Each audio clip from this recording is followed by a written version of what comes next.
नमस्कार। मैं डॉक्टर वास्तु शेट्टी, महारानी महिला विज्ञान कॉलेज मैसूर में हिंदी विभाग में प्राध्यापक हूँ। इस समय मैं हिंदी साहित्य जगत के ख्याति प्राप्त लेखक भीष्म साहनी द्वारा लिखित बाप बेटा कहानी पर प्रकाश डालना चाहता हूँ। भीष्म साहनी जी का जन्म 1915 में रावलपिंडी में हुई है। वे हिंदी साहित्य जगत के ख्याति प्राप्त उपन्यासकार हैं। प्रसिद्ध हिंदी फिल्मी अभिनेता बलराज साहनी के छोटे भाई हैं। वे 7 साल तक रूस में रहकर रूसी भाषा सीखते हैं और 2 दर्जन से ज़्यादा रूसी महत्वपूर्ण किताबों को हिंदी में अनुदित करते हैं।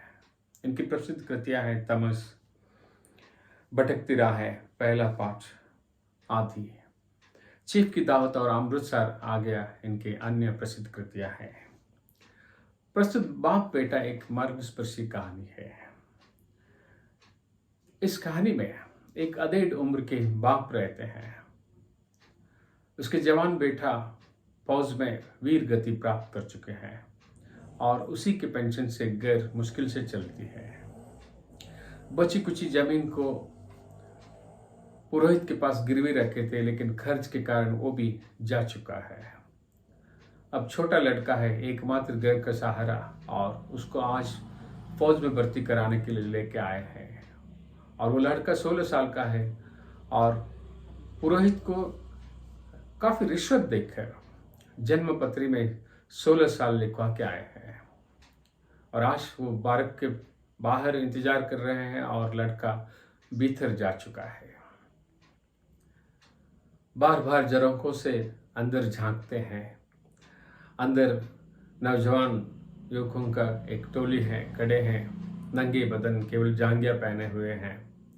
और 2 अफसर परीक्षा करते हैं। एक के हाथ में छोटा बेंच है और दूसरे के हाथ में एक बड़ा किताब। बार बार वो लिखते हैं। यहाँ ये अधेड़ उम्र के बाप बेसब्री से इंतजार करते हैं। कभी उसकी मुट्ठी खुलती है और बंद होती है। कभी बाहर देखते हैं और कभी अंदर देखते हैं। क्या होगा? बेटे का सिलेक्शन नहीं हुआ तो और मुश्किल है। ऐसे संदर्भ में कोई और एक व्यक्ति इनसे बातें करते हैं। किस लिए आए हो? मैं पेंशन लेने के लिए आया हूँ। फौज में थे? नहीं, मेरा बेटा था। तो इसका मतलब उसके साथ भी हादसा हुई है। और तुम किस लिए आए हो? कहाँ से आए हो? मैं नूरपुर से आया हूँ और मेरा बेटा अंदर है। कौन है तेरा? अंदर झांकते हैं दोनों और कहते हो जो नुक्कड़ के पास है, नुक्कड़ में है, वही मेरा बेटा है। हो, सचमुच खूबसूरत है तेरा बेटा। और फिर वो बाहर रहते हैं। बाहर एक बहुत बड़ा फौजी का चित्र है और हाथ में बंदूक ताने खड़ा है और लिखा हुआ है, देश की सेवा के लिए देश की फौज में भर्ती हो जाओ। बेचारा बाप जो मैला सा टोपी पहना है, एक कुर्ता पहने है मैला सा, और एक जांघिया पहने हैं जगह जगह, एक पायजामा पहने हैं और जगह जगह पैबंद यानी पैस डाले हुए हैं। तो एक बुरी स्थिति का चित्रण आप देख सकते हैं। और कभी कभार ही इधर उधर से कोई व्यक्ति निकलते हैं और अंदर से बीच बीच में बिगुल की आवाज़ सुनाई देती है। और बेटे की परीक्षा शुरू होती है। बीच में देखते हैं और इनका टेंशन और ज़्यादा होती है और नीचे जाके ज़मीन पर बैठ जाता है, क्योंकि कुछ भी हो सकता है। और लड़के की परीक्षा शुरू हो गए और दोनों अफसर उनके पास आ गए हैं। सचमुच खूबसूरत बेटा है, गोरा चिट्टा बदन, बाजरे की सिट्टे की तरह बढ़ता कद, सारे शरीर में लड़कपन की चिकनाहट और कांति। और वह विस्मित और आदरपूर्ण नेत्रों से फौजी अफसरों को देखते हैं। और फौजी अफसर बेंच से लड़के के घुटनों को टकोरते हैं, दोनों पैर जोड़कर छाती फैला ली और गर्दन ऊंचा करके वो खड़ा हो जाते हैं। और बेटा वहाँ है और बाप यहाँ इंतजार में है, टेंशन में है। कुछ समय बाद बेटा बाहर आते हैं। ओ रसिए तुम आ गए?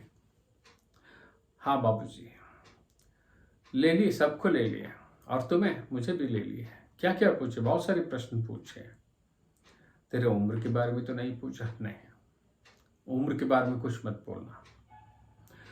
और वो कहते हैं, माँ तो कहती थी मैं 16 साल का हूँ। नहीं, माँ गलत कहती, उनको मालूम नहीं, तुम 17 साल 2 महीने का हो। और फौज में किसी से झगड़ा मत करना, भाई भाई की तरह रहना, कभी उम्र के बारे में मत कहना, अनर्थ हो जाएगा। प्यार से रहना, और बार बार पीठ तपाते वो कहते हैं, अब बाबूजी कल से हमें छावनी पर बैठ देंगे। और उसी समय एक बिगुल बजते हैं, तो कहता है ये आखिरी बिगुल है, मुझे अंदर जाना होगा। और बाहर सिपाही इधर उधर बंदूक हाथ में रखे वॉच करते हैं। अंधकार छाने लगी है, सुनसान जगह, केवल बराक में इधर उधर कुछ लाइट है, बत्ती जलने लगी है। और अपने बेटे को प्यार करके कहते हैं कभी किसी से झगड़ा मत करना। और वो बराक की तरफ जाता है, और बाप उसे ओझल होने तक, दूर होने तक जितना देख सकता है बेटे को देखता है, और वो भी वहां से देखकर चले जाते हैं।